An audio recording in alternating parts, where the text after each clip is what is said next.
Masu kallon mu barkamu dawo daga hutu rabin lokaci da fatan kuna cikin ƙoshin lafiya. Ga wanda suka tare shirin yanzu ma tattauna da babban malamin mu Sheikh Amin Ibrahim Daurawa a cikin shirin nan naku wato rayuwata. Shekka mu je hutar blog shi muna magana akan mahaifinka da mahaifinka. Malam ya alakan ku ya kasance tsakanin mahaifinka da kai, kasancewan gashi Allah ya saka yi babban malami ne kuma shi ma malami ne.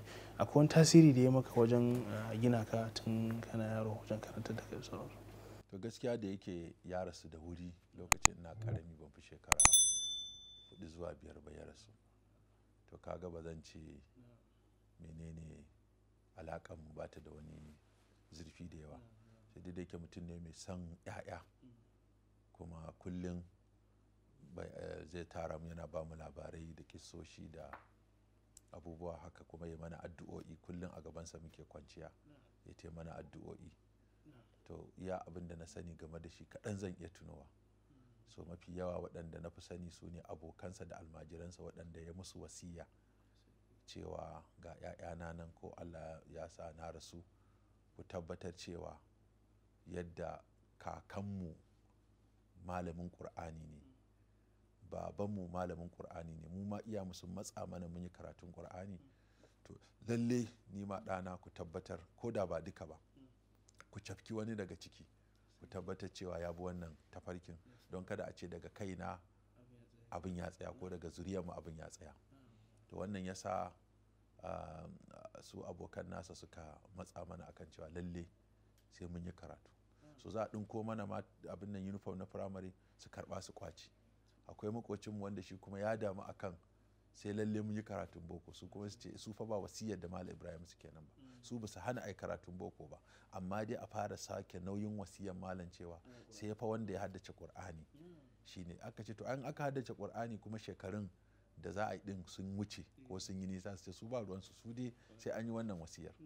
To wannan yasa duk waɗanda suke unguwanmu akwai Malam Umaru, ana kiransa Malam ɗan tsoho, a cikin wannan littafin ma akwai hotonsa da interview da aka yi da shi. Sannan akwai Malam Bahadeji, shi ma kusa da gun yake, shi ma yana da makaranta, shi ma ta alkur'ani ce. Sannan akwai Malam Iliyasu, shi daga cikin ɓangaren Gwammaja yake, shi ma yana da makaranta ta alkur'ani ne. To duka waɗannan wato almajiransa ne, to kuma sun kewaye unguwar tamu, so ba mata inda za ka fita. So da haka da safe a je makarantar wannan, da yamma a je makarantar wannan, da safe a je makarantar wannan, da yamma a je makarantar wannan. Saboda haka suka ce lalle wannan wasiya da malam yayi akan ta za a tsaya tukunna, sai abinda Allah ya tukunna an ga alƙur'ani ya samu. Malam idan muka da bangaren mahaifiya me kake iya tunawa da? To ita wannan ita ce kaga ina jin bai fi shekaru 2 da rasuwarta ba. Wannan duka tafiyar da aka yi da ita aka yi, kuma da yake ita ta ɗauki 'ya'yanta a matsayin kamar jikoki, wato ba ta da irin, tana saka mana fuska a yi wasa a yi dariya, kusan ma daga gurinta na koyi raha da fara'a da murmushi da sakin fuska da kuma mu'amala da mutane. Tana da abin nan da haba-haba da kuma komai za ta sai ta baka dariya da sauransu. Ba ta da irin abin da dole za ka ji kana ƙaunarta, ko duk waɗanda ma suka yi tafiya da ita zuwa aikin hajji ko suka yi tafiya da ita, za ka ga cewa suna ƙaunarta saboda jan mutane a jiki da kuma mu'amala. Ta ce mu gidan almajirai ne, mun saba da jama'a, mun saba da mutane, mun saba da kaza da sauransu. To kuma za ta ba mu labarin yadda suka zauna da mahaifinmu, da irin yadda yake ƙaunarta, da irin yadda yake kula da 'ya'yansa, da kuma yadda yake sha'awar son karatu, da cewa shi babban burinsa a duniya, roƙon da yake wa Allah shine shi dai a cikin 'ya'yansa a samu wanda zai gaje shi, ko sadaka ya ba mutane sai ya ce shi dai a yi masa addu'a a cikin 'ya'yansa kada Allah ya sa harkar ilimi ta mutu daga kansu. A ce 'ya'yansa tun da zamani ya zo yanzu ba irin na da ba, ya zo da abubuwa masu ɗauke hankali, to kada Allah ya sa a cikin 'ya'yansa a rasa wanda zai zama ya gaje su ko kuma ya biyo baya. To wannan ya sa samun waɗannan labarai da kuma ƙarfafa gwiwa. Sannan da wata kakanmu ita kuma kakanmu ta wajen uwa, ita ma babanta Malam Yusuf Alaramma ne, yana da tsangaya. Zaka sai ya zama ita ma babban sha'awarta da gurinta, da ita ce bayan rasuwar mahaifinmu ita ta da gidanmu suka zauna da mahaifiyarta. To ita ma kullum magana ta kenan. Dan da yawa ma lokacin Allah ya mata rasuwa 90 Allah ya mata rasuwa. To mutane da yawa sai bayan ta rasu suka ɗauka, sun ɗauka ma ita ce mahaifiyar tawa, saboda yadda tafi matsawa da damuwa da cewa lalle duk makaranta za ga ita za ta zo ta tsaya ta tabbatar na zo, ta kuma tabbatar cewa sai ta biyo ta makaranta, ta tabbatar ina makaranta, sannan ta biyo kuma ta tabbatar an tashi da ni. Masha Allah. Tabbatar an tashi da ni. To wannan yasa duk lokacin da ta rasu aka yi ta, yau shekarar ta kusan kaga sama da 30 kenan da rasuwa.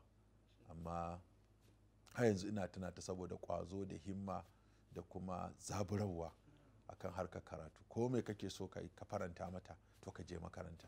Ta ce ka gani surikina, babanka kenan, malami ne, mijina malami ne, kakana malami ne, duk abu ne aka yi shi na gida, duk makarantu ne. Sannan ta ce kuma akwai wana, shi ma babban malami ne, ya je ya kafa makaranta a Azari, a wani gari Kashori, a ya kafa makaranta. Dan wanta ma akwai wani malam Musa, shi ma alaramma ne.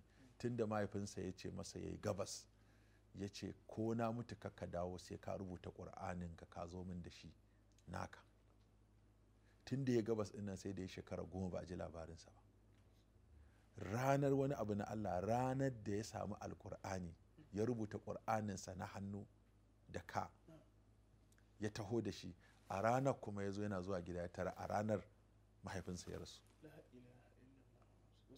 Bisa haɗu ba, sai da ya shekara 10.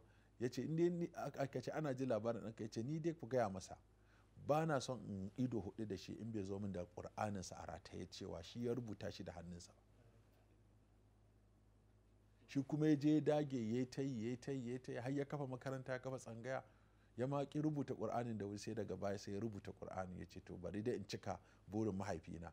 Ya tsaya ya rubuta alƙur'aninsa, ya ba wa alarammansa ya duba masa, aka kai tsangayoyi aka duba, aka ce ya sha fari, ma'ana ba a ga gyara ba, amma da gyaran an gyara. Sannan sai ya rataye ƙur'ani, sai ya ce to yau zan je in samu mahaifina in gaya masa burinsa ya cika. Wannan ƙur'anin da na taho da shi ni na rubuta shi da hannuna. To ranar da ya shigo shi kuma yana isowa wajen yamma, kuma aka ce masa a yau da safe aka yi jana'izar mahaifina ka, amma ya ce ya yafe maka mutukar burinsa ya cika. Ya ce to ga wannan alƙur'anin aje. To daga nan ne kuma shi ma sai ya kwaso iyalansa sai ya dawo kusa, shi ma ya buɗe makaranta yana koyarwa. Na kuma bangaren yan uwanka da mahaifinku ya haifa, su nawa ne kuma ya alaƙan ka tsakanin ka da su? To kamar yadda shi mahaifin matansa guda biyu ne, akwai ita uwar gida, ita ce sunanta Maimuna, ita ta haifi ya ɗaya ne ta Aisha, ita ce babba a gidanmu.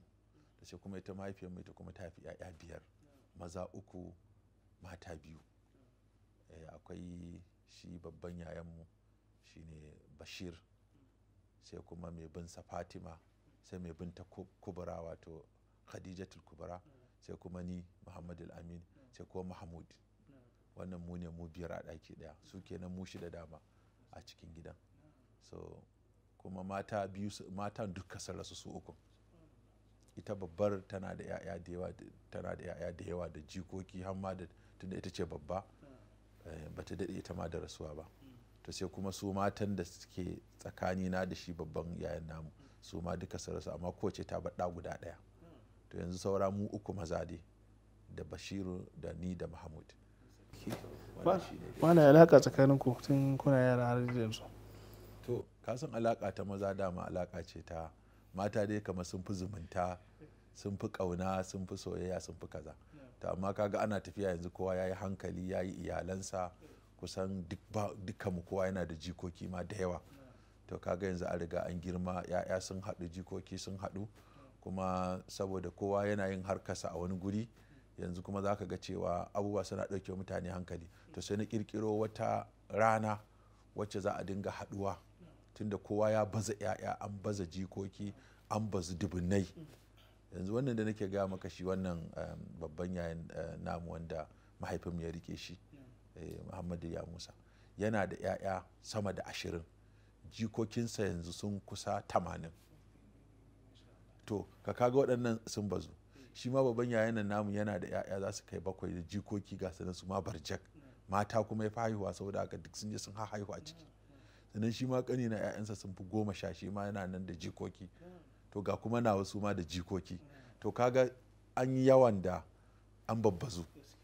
an babbazu. So sai na ga cewa to tunda a cikin garin sai dai mu haɗu. Akwai wata rasuwa da aka taɓa yi can inda mahaifinmu ya zauna, Darma. Ita kuma Darma ɗin nan su iyayensu malamai ne. Akwai wani Malam Ibrahim mai tsamiya, Malam Ibrahim mai tsamiya, shi babban malami ne. To ko mafi yawa malamai sun zo a gidansa suke sauka. To shi asali kakanmu can shi Malam Muhammad Bila ya sauka a gidan wannan malamin. Da ya sauka a gidan malamin shi kuma 'ya'ya mata yake haihuwa, sai ya bashi Halima. Cikin 'ya'yan nasa akwai Halima, akwai Maryam, akwai kaza na kan dan manta suna. To sai ya zama ita ce ta haifa da Rabi. To ita wannan Halima ita ta haifi mahaifinmu. Ita kuma wannan Rabin ita ce babba a gida, ita ce yatta. To sai ya zama ita kanwar ita ta fara haihuwa. Da haka sai ta bata babban ɗanta da ta fara haihuwa shine mahaifinmu, sai ta taho da shi ita kuma nan Darma inda ta yi aure. To da ta zo ita kuma wani babban malami ta aura shi ma a nan Darma din. So sai ya zama a nan shi mahaifinmu ya tashi, a hannunta ya tashi. To wannan sai ya haɗa, kasan da ana wannan zumuntar, kai da ƙaninka ko da wanka, in ka tashi sai ka ɗauki 'ya'yansa ka riƙe, shi ma sai ɗauki 'ya'yanka ya riƙe. Wannan yakan ƙulla zumunta. Wataran kuma sai ka ga har ma an haɗa auratayya, ga zumunta, ga riƙe 'ya'ya, ga kuma kai ziyara da ake tun da babu hayaniyar duniya, ba a yi nisa yadda yanzu an yi nisa. Karatu ya tafi da yara, aiki ya tafi da mutane, bambancin gurin zama ya sa an yi nisa. To sai muka kirkiro wata rana cewa duk shekara, ba mu ayyana ranar ba, amma duk shekara in mun samu lokaci za mu kirawo dangi da 'yan uwa a zo a yi mitin, kowa ya taho da 'ya'yansa da jikokinsa wanda ba sa nan ma a sanar da su. Kuma muka buɗe group na WhatsApp wanda in a wani abu ya taso, ko na farin ciki ko na bakin ciki ko na sanarwa ko na wani ci gaba ko na wani taimako, a dinga tattauna ta nan. Tunda wasu yanzu suna Lagos, wasu ma suna Turai, sun tafi Ingila aiki, wasu sun babbazu a jihohin nan daban-daban, wasu ma sai a ranar da za a yi wannan mitin din muka haɗu. To a wannan Darma din an yi rasuwa. Da aka yi rasuwa sai aka sanar min, sai na je. Akwai mutane da yawa da muke gaggaisa da su a gurare daban-daban, amma ba su san ina da alaka da su, ba su suna da alaka da ni ba. Sai da aka yi wannan rasuwar, tunda an sanar min, su ma an sanar musu, sai suka ganna a gurin, sai suka yi ta mamaki, to shi wannan lungu me ya shigo da shi nan? Sai suka kira wanda ta suka ce, wai shi Daurawa dinnan mai alaka su nan? Ya ce, kai ai babar mai gidan Rabi mai mai ake kiranta, yab babarsa ce, yab kakarsa ce, uwarsu ɗaya ubansu ɗaya. Sai kowa ya rike baki, kai ashe malam nan ne. So aka tashi sai mutane suka ta zuwa, naga suna ta gaisa da ni. Wannan kai baka taba gaya mana. Na ce to ai ka san sai da dalili, ni ma ban san ta ina kuka fito ba, ku san ta da na fito. Ka kaga yanzu gashi sai zumunta ta karu. To wannan shine ta wannan bangare da zamu iya tunawa, abu ne mai farin ciki, rayuwa da tsofaffi da iyaye. Za ka yi ta jin labarai masu faranta rai, kuma za ka ga muhimmin aikin da suka sa a gaba shine zumunta ba sa wasa da ita. Mala an ce mu lokacin shirya zo karshe, amma a majalisa na gaba za mu daura insha Allah ta'ala. Masu kallon mu duka wannan lokaci mana halin sa, sai da Allah sake tara mu a majalisa na gaba za mu daura. A madadin abokan aiki na su ta gabatar shirin da ke cewa ku ci gaba da kasancewa da Africa TV 3. Wassalam.